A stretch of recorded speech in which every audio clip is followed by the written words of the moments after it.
గౌరవ ఎమ్మెల్యే తేజ నరసింహ గారిని సప్లిమెంటరీ క్వశ్చన్కి అనుమతిస్తున్నాను. నమస్తే అధ్యక్ష. ముందుగా నాకు ఈ అవకాశం ఇచ్చినందుకు మీకు ధన్యవాదాలు. అధ్యక్ష, 2036 ఒలింపిక్స్ కోసం ప్రభుత్వం ఏర్పాటు చేసింది. సంతోషం అధ్యక్ష. కానీ మన దేశ జనాభా ఎంత? 140 కోట్లు. కానీ వచ్చే మెడల్స్ ని వేలతో లెక్క పెడుతుంది అధ్యక్ష. అధ్యక్ష, మన వాళ్ళు జెవెలిన్ త్రో విసరడం కన్నా ఒకరి మీద ఒకరు బురద చల్లుకోవడంలో ఎక్కువ ఎక్స్పర్ట్స్.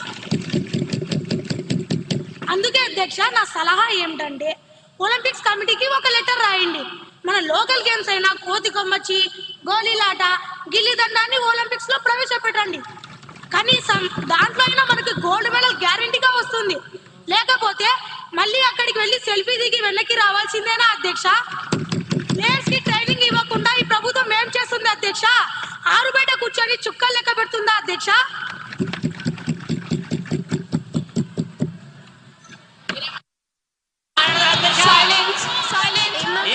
సభ్యులందరూ కూర్చోవలసిందిగా, ఈ సభా గౌరవాన్ని కాపాడవలసిందిగా కోరుతున్నాను. దయచేసి అందరూ కూర్చోవలసిందిగా కోరుతున్నాను. మంత్రి గారి సమాధానం.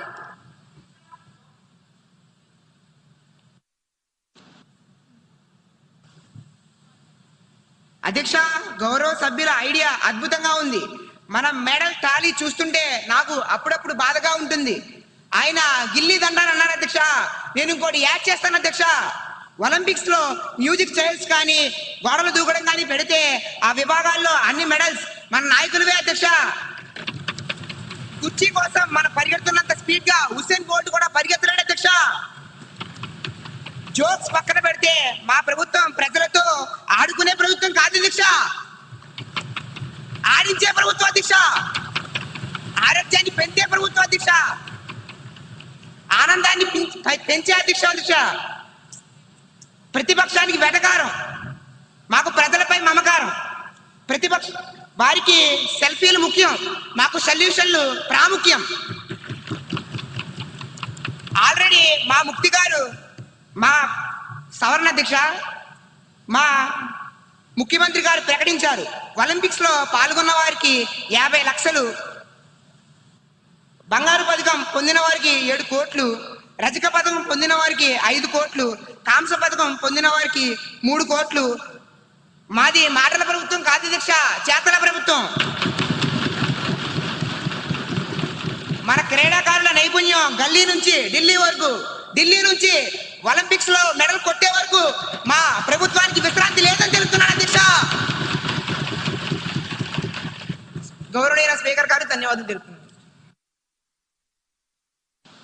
సభ్యులకు ఒక విషయం గుర్తు చేస్తున్నాం.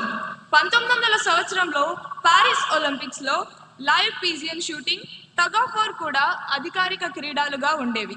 కాబట్టి రేపొద్దున మన కబడ్డీ కానీ ఖోఖో కానీ ఒలింపిక్స్ కి వెళ్ళమని రూల్ ఏమీ లేదు. మంత్రి గారు, ఆ మ్యూజికల్ చైర్ ఐడియా చాలా బాగుంది. అది ఈ సభలో వద్దు, గ్రౌండ్ లో చూసుకుందాం. తదుపరి ప్రశ్న 241109 క్వశ్చన్ పై గౌరవ మహిళా శిశు సంక్షేమ మంత్రి గారిని స్పందించవలసిందిగా కోరుతున్నాను. గౌరవనీయులైన అధ్యక్షులకు నా యొక్క నమస్కారములు. గౌరవనీయులైన శాసనసభ్యులు గారు అడిగిన ప్రశ్నలు ఏమిటంటే అధ్యక్ష, మొదటి ప్రశ్న అధ్యక్ష, రాష్ట్రంలో మొత్తం ఎన్ని అంగన్వాడీ కేంద్రాలు ఉన్నాయి? దానికి నా సమాధానం ఏమిటంటే రాష్ట్రంలో గణనీయమైన సంఖ్యలో అంగన్వాడీ కేంద్రాలు పనిచేస్తున్నాయి అధ్యక్ష. రెండవ ప్రశ్న అధ్యక్ష, వాటిలో ఎన్ని అంగన్వాడీ కేంద్రాలు సస్థానంగా అంటే కోలొకేటెడ్ గా పనిచేస్తున్నాయి?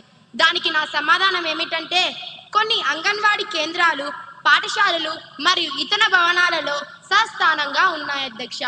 మూడవ ప్రశ్న అధ్యక్ష, సస్థాన అంగన్వాడీ కేంద్రాల మౌలిక సదుపాయాల కోసం ఎంత నిధులు కేటాయించారు? దానికి నా సమాధానం ఏమిటంటే మౌలిక సదుపాయాల కోసం మంజూరైన నిధులు ప్రణాళిక ప్రకారం వినియోగంలో ఉన్నాయి అధ్యక్ష. ధన్యవాదములు అధ్యక్ష.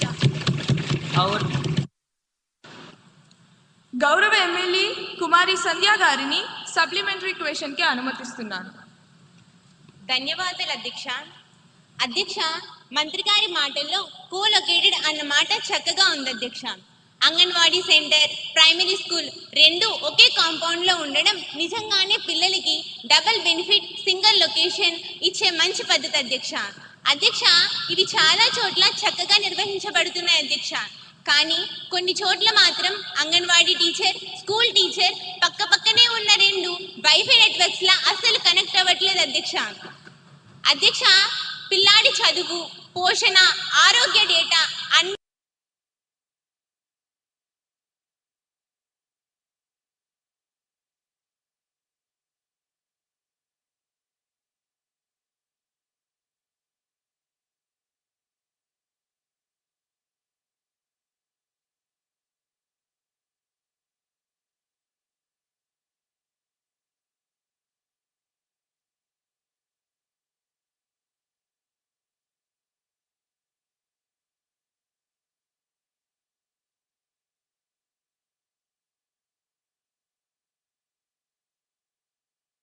పక్కన కాకుండా ఉంటే సరిపోదు, వ్యవస్థలు కలవాలి. అందుకే నూతన విద్యా విధానం ప్రకారం మేము ఈ అంతరాన్ని పూరించడానికి 3 నిర్మాత్మకమైన చర్యలు తీసుకుంటున్నాం అధ్యక్ష. అందులో మొదటిది కరికులం అనుసంధానం అధ్యక్ష. ఇకపై అంగన్వాడీ కేంద్రం కేవలం ఆటల కేంద్రం కాదు అధ్యక్ష, అది బాలవాటికగా మారుతోంది. 1వ తరగతికి వెళ్ళక ముందే పిల్లవాడికి ఏమేమి రావాలో ఆ సిలబస్ ని స్కూల్ టీచర్ పర్యవేక్షణలో అంగన్వాడీలో అమలు చేస్తున్నాం అధ్యక్ష. రెండవది హెల్త్ ప్రొఫైల్ ట్రాన్సిషన్ అధ్యక్ష. సభ్యులు అడిగిన డేటా సమస్యకు మేము ఐసిడిఎస్ యాప్లో ఉన్న పిల్లవాడి గ్రోత్ డేటాని స్కూల్ ఎడ్యుకేషన్ డేటాబేస్కి ఆటోమేటిక్గా లింక్ చేస్తున్నాం అధ్యక్ష. పిల్లవాడు క్లాస్ మారితే వాడి హెల్త్ రికార్డు కూడా ఆటోమేటిక్గా స్కూల్ రికార్డులకి వచ్చేస్తుంది అధ్యక్ష. మూడవది అధ్యక్ష జాయింట్ ట్రైనింగ్ అధ్యక్ష. అంగన్వాడీ వర్కర్లకు మరియు ప్రైమరీ టీచర్లకు కలిపి శిక్షణ ఇస్తున్నాం అధ్యక్ష. దీనివల్ల ఒకరికొకరు శత్రువులా కాకుండా ఒకే గొడుగు కింద పనిచేసే సహోద్యోగులుగా చూసే మార్పు మొదలవుతుంది అధ్యక్ష.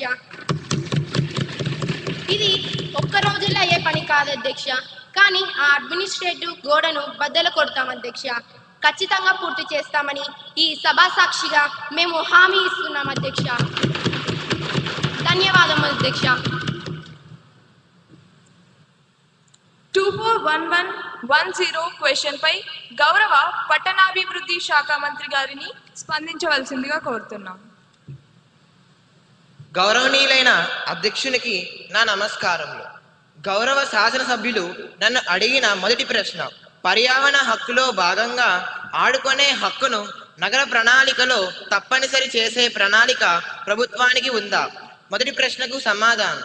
అధ్యక్ష, ఆడుకునే హక్కు చేర్పుపై మార్గదర్శకాలు పరిశీలనలో ఉన్నాయి అధ్యక్ష. రెండవ ప్రశ్న, ప్రతి మున్సిపాలిటీలో యూత్ పార్క్ ఏర్పాటు చేసే ప్రస్తావన ఏమైనా ఉందా? రెండవ ప్రశ్నకు సమాధానం. అధ్యక్ష, యూత్ పార్కుల ఏర్పాటు ప్రతిపాదనలను పట్టణ సంస్థలు పరిశీలిస్తున్నాయి అధ్యక్ష. మూడవ ప్రశ్న, కాలనీల్లో నో ప్లేయింగ్ బోర్డులు పెట్టడంపై ప్రభుత్వం చర్యలు తీసుకుంటుందా?